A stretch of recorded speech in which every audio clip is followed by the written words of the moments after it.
Pinaghahandaan na ng ilang ahensya ng gobyerno ang nalalapit na undas. Ang PNP magpapakalat ng mahigit 100,000 pulis para panatilihang mapayapa ang araw ng mga yumao. Balita natin ni Sherian Torres.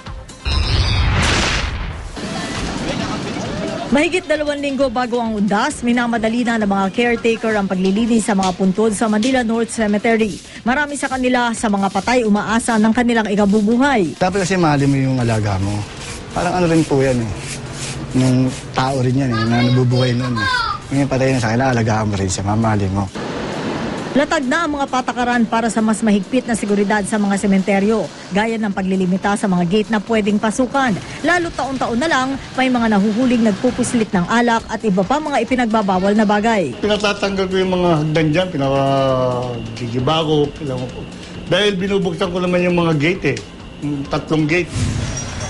Ang BNP ikinakasa na raw ang Oplan Undas. 148,000 na tauhan nito ang magbabantay sa mga lansangan, terminal, sementeryo, hanggang sa mga bahay sa panahon na undas. Bukod sa mas pinaigting na checkpoints at foot patrol, magbubukas din daw ang PNP ng assistance center sa matataong lugar sa undas gaya ng sementeryo.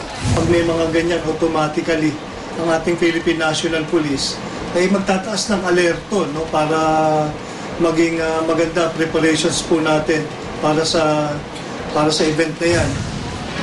Ang Land Transportation Franchising and Regulatory Board o LTFRB naman, nagsimula ng tumanggap ng application for special permits ng ilang bus companies na balak bumiyahe sa mga probinsya mula October 30 hanggang November 4. Lampas 700 city buses ang bibigyan ng special permit para masigurong may masasakyan ang mga babiyahe sa probinsya.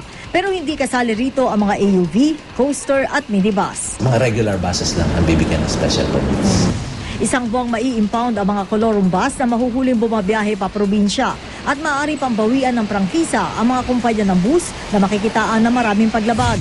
Paalala naman ng LTFRB sa mga pasahero, huwag sumakay sa mga sasakyang kolorum para makaiwas sa aberya. Yung pagkokolorum po yung sasakyan, unang-una ay walang nag-inspect kung roadworthy siya.